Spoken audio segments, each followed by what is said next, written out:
Welcome to Pushing Forward with Alicia, a podcast that gives disability a voice. Each week, we will explore topics like confidence, ambition, resilience, and finding success against all odds. We are creating a collective community that believes that all things are possible for all people.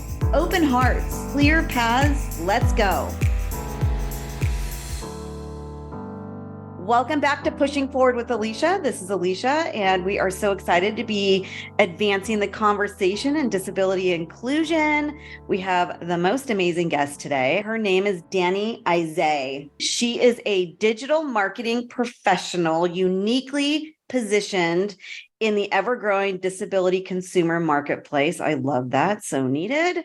She is the founder of Access Social, which we're definitely going to dive into. Her mission is to help companies meet the third largest market segment in the US. Living with a disability herself, she has immersed herself in the world of grassroots advocacy. She is a multinational wheelchair user. I love that. You're going to have to explain that and define it because this is a new term for me and I'm all about it. She's a mother of twin girls and she resides outside of DC area. So Dani, thank you so much. I'm so happy to see you. This is amazing. I am so happy to be here. Thank you for having me. Paint us a little beautiful picture of who you are, if that's possible. Yeah, sure. So my name is Daniela Izzie. A lot of people see the last name, they think Izzie, but it's actually Izzie. And, I go affectionately by the name Dani. And I say that I'm multinational because I'm Italian American. My mother is first generation. She's an immigrant from Italy. And I grew up spending a lot of time overseas. So I'm a dual citizen. And I really do feel that this kind of shaped me in my youth and kind of contributed to who I am today. And of course, I have a disability as well. I'm a full-time wheelchair user. I acquired my disability in 2009. I had a spinal cord injury and I am a quadriplegic. And as you said, I have kids. I have toddlers, three-nagers, as I call them. I watched your documentary last night, and every listener that is out there, we're going to give you the information in the end, how to find it. But this is a beautifully well done documentary called Dani's Twins. She co-produced and starred in this documentary. It's spearheading this impact campaign that amplifies the issues faced by disabled parents. Why did you dive into this? I had so many people kind of approaching me when I came out with the fact that I was pregnant. I actually had a casting agent. They found me in a support group on Facebook. And I had made an introduction in this private support group saying, that I was pregnant and that I had a disability, that I was quadriplegic. So if there was anybody in the group that could relate, let's be in touch. And I guess there was a casting agent in there for this reality TV show about kind of unusual, unique pregnancies. And that was the first time somebody approached me, and I had a call with her, and it was a great opportunity. They would have paid me a decent sum of money to be involved. And then I took a look at the contract and it terrified me. They would have had complete ownership over my story and exclusive rights to my story. And of course, I didn't know how my pregnancy would turn out. So this could potentially be a really kind of precarious situation to put myself in. And of course, a pregnancy journey is extremely personal and intimate. And so I was just like, you know what? No way. Plus the fact that you take the disability card and you don't know what people are going to do with it. You don't know how they're going to portray the disability, what kind of lens they're going to put on it. And honestly, with what we see out there, I wasn't so sure that they'd be able to portray my disability in a respectful, accurate way, because I don't see great representation out there. It's getting better, but historically it's been pretty bad. So I turned that down. But then a month or two later, a very close friend of mine, at this point I was in my second trimester, close friend of mine who's a documentary filmmaker, approached me. He saw I think it was my Facebook pregnancy announcement post or whatever. And he said, I want to make a film about you. Do you want to talk about it? And that's when I was like, you know what? I'm going to talk to him and see what he has to say, because of all of his documentaries are beautiful and they're really focused on social impact, which I love. So I was like, if I am involved with something like this, I want it to mean something to my community. What did you see being a mother who was pregnant with twins, who was really like, you were really vulnerable and so authentic in this film? And were you like that? No. Or because no, I don't like to show vulnerability. And I had a big life lesson doing this film, because there was no way around it. I was vulnerable. That was just it. And the camera was on. The cameras were rolling. And I'm glad I was, because that was powerful. I think some of my discomfort with the vulnerability almost came through as well and made it even more powerful, because that was just so authentic. Like as I was making this film, I was dealing with those emotions of like, oh my gosh, I don't know if I can have this camera on my face right now for this, right? So I think that made it relatable for people. But I never imagined I would have had twins, of all things. That came out of nowhere. So that made it even more wild. That does make it wild. And that journey of just even what you were going through physically, to, your blood pressure, like elevating and then going low, and you just like managing your health and all of it was just absolutely, it's just brilliant how much you shared, to be honest with you. It really was. This is something that you and I talked about when we first met at a disability leadership conference. You were one of my favorite people that I met. We connected immediately. You had said a couple things to me, and it's in the movie as well, where you talked about how it's not popular in our culture to think that people with disabilities can be parents. And right. You've had people approach you with some pretty unbelievable comments. Yeah,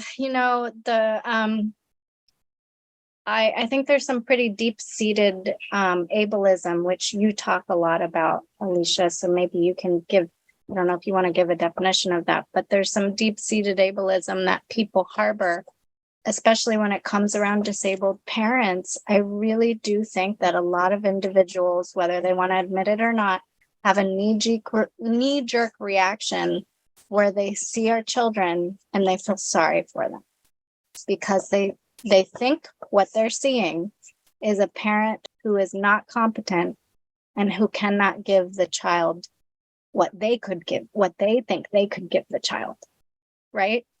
So they just see our limitations, and they see those limitations being imposed upon our children. And this has generated a lot of hate and trolling online. When I came public with my pregnancy, people would make comments like,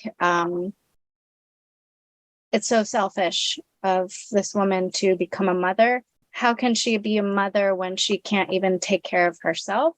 The burden will fall on her husband's shoulders. That was my favorite one. Jeez. She shouldn't be having these children. She needs to end this. How do parents with disabilities change this narrative? Like, what's the work? There's some great organizations out there, Disabled Parenting Project, and they're affiliated with Brandeis, and they've got attorneys who specialize in upholding the rights of parents with disabilities. Oh, wow. That's amazing. So, yeah, because it turns out that there's several states in this country where parents with disabilities don't have equal custody rights and can be discriminated against purely on the basis of disability. What are you doing in your space with your grassroots advocacy? Yeah, grassroots perspective for me is all about, with all the work I do, it's all about personal relationships with people on a day-to-day basis. Mm-hmm. So the connections that I make with individuals, not governments, not corporations, like people, everyday people. So that's kind of what drives me with my grassroots work. And in terms of what that has looked like the past 3 years since I did the film, it's been, well, a lot of it was virtual because of the pandemic, but a lot of kind of talks and podcasts like this and interviews and things like that I would be involved in on a personal level. I also founded a group. It's a Facebook support group called Quad Squad for women living with quadriplegia, mothers or not. And I think there's about 500 people in there. Oh, nice. So again, it's creating these networks where we can exchange information, empower each other by sharing our stories and our personal lives with each other, having a safe space to do that.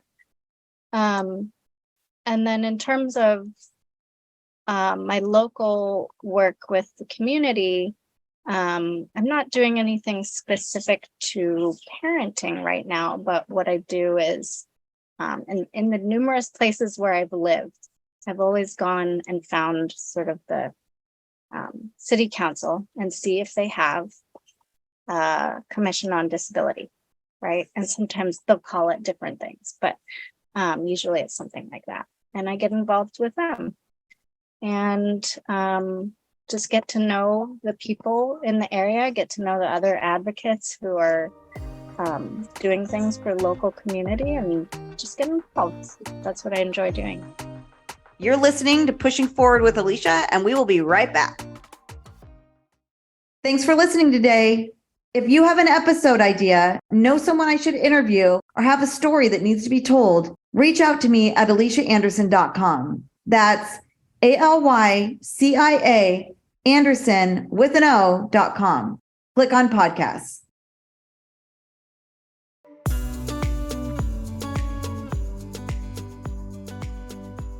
Welcome back to Pushing Forward with Alicia. This is Alicia, and we are so excited to be advancing the conversation in disability inclusion. We have the most amazing guest today. Her name is Dani Izzie. I do think that that's where the real impact is getting into the community, into where you can kind of make some real change in some of the policies and things like that. That's awesome. Well, right here in my, tiny rural community in Virginia, we're working on a DEIA commission, and it includes people with disabilities from the community. And one of the things that we're working on is helping small businesses in this community learn about what diversity and inclusion actually means, and accessibility, of course, though. We connected on this when we met. Was you and I both took the leap from corporate positions and started businesses. And can we talk a little bit about your company that you've recently launched called Access Social? So it's basically disability inclusive social media marketing. What does that mean? It means that any marketing I create for clients on social media is accessible, not only in the way that it's being accessed and used, but the messaging is really important. So not just accessible messaging that fits with where we are in this cultural moment as a community, as communities with disabilities, right? So my goal is to fuel my business with people with disabilities, creatives and marketers who get it, who know how to talk to the other individuals in this community. So Dani, some of your business model talks about helping your clients kind of bridge that gap of return on investment on a market that isn't tapped into, which is 1 in 4 people that have a disability in our country and over 1 billion people in the world.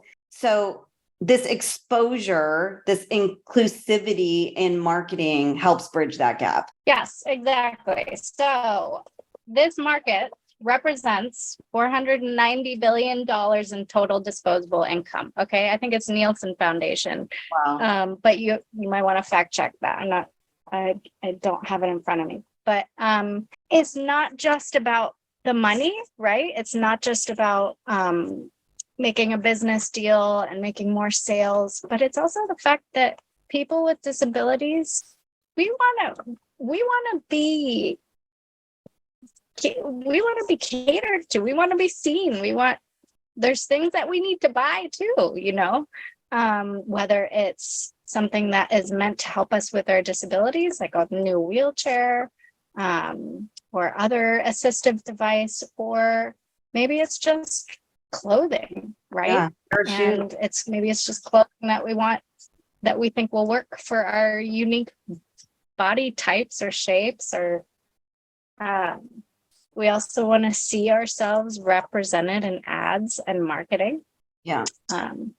So yeah, and I think some companies are starting to do that, but the momentum is building, and I hope that we're going to see more and more of it. Well, and I think the work with your company is very strategic and very much needed to really educate clients and guide them on how to do this properly, because there's a real mishit right now, even though it's becoming a little bit more. I would assume that like all of this work that you're doing, from being a mother to Grassroots to your business now, where you're amplifying the possibilities, is going to have that impact of peeling away, eliminating those outdated theories about who we are and what we can do.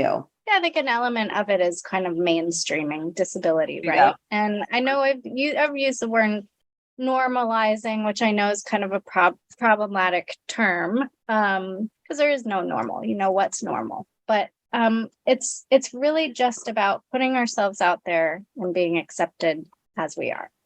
Yeah. I think brands traditionally have been kind of intimidated by us, right? And that's where Access Social kind of steps in. And we say, we'll take the wheel, we'll help you with this huge demographic. Yeah. Right, wrong, or indifferent. It allows brands to start to get comfortable with things that they've traditionally been completely uncomfortable with for way too long at this point. So I think you're doing really good work. I can't wait to see where your business goes. I think you're hitting like just a beautiful sweet spot. Like, it's really good. So congratulations on being bold to take the leap and be a female disabled entrepreneur. Yes. Thank Welcome you. to the club. I love this club. It's wonderful. I love it. Okay. Did we miss anything? Because I'm going to ask you about a mantra or something to inspire our listeners with a pushing forward moment. But did we miss anything that we needed to talk about that we want to share with the audience? No, I think we hit on some really great things today. Pushing forward mantra. I've got a good one. Okay, good. Let's give it to us. You told me before, how do you do these sort of bold things, like, what was it? Something you had seen in the film where I told my husband, well, he wasn't my husband at that point. We were on a first. Okay, wait. You got to tell the whole story. Oh, I love this. Okay. Go ahead. You tell it. Okay. So this is one of my favorite moments in the documentary. It was right when you and your husband you went on your very first date. You met online or on an app, went on a date. And to clarify for the listeners, this was post-injury. So you were in a wheelchair user at that point. You go on this date. You had ice cream and whiskey. Love it. And you give a hug or something, walk away. And then you were bold. You texted him and said, come back and give me a kiss. And he walked back, walked back. He gave you a kiss. And then he said he was hooked from that point on. It was such a beautiful moment. I think I do a lot of things like that where, I'm actually a pretty kind of more of an introvert and a reserved person. But I've gotten to the point where I just do these things where I'm like, you know what? I've got to give it a shot. I have to just try. So I might be afraid. I might be afraid of rejection. Oh my gosh, I was rejected a lot while I was dating. But you know what? Those people aren't for me. And I'm glad, because I am where I'm supposed to be now. Close your eyes and just take the leap, dive in. You never know where it's going to take you. Dani, you're so amazing. You're such a beautiful person and mother and wife and all of it. I'm so glad that our life paths have crossed. Thank you so much for sharing. Please share with our audience how to find you, follow you, watch your documentary, and find your business, all of it. Yes, sure. So the business is Access Social. It's going to be access-social.com. I'm primarily on LinkedIn these days under Dani Izzie, Dani, and then Izzie. I'm taking a little break from Instagram, but once I'm back, it's going to be Dani Izzie, Dani Izzie. That's where you can find me, and come find me. I love talking to people and meeting new people. Thank you so much for everybody who chose to spend a little time with myself and Dani today. This has been Pushing Forward with Alicia, and that is how we roll on this podcast. If you're an employer who would like to learn more about disability inclusion in the workplace, lessons on ableism, and how accessibility can drive innovation in your company, please check out my micro training series at aliciaanderson.com. That's ALYCIA Anderson with an O.com. Click on micro learning.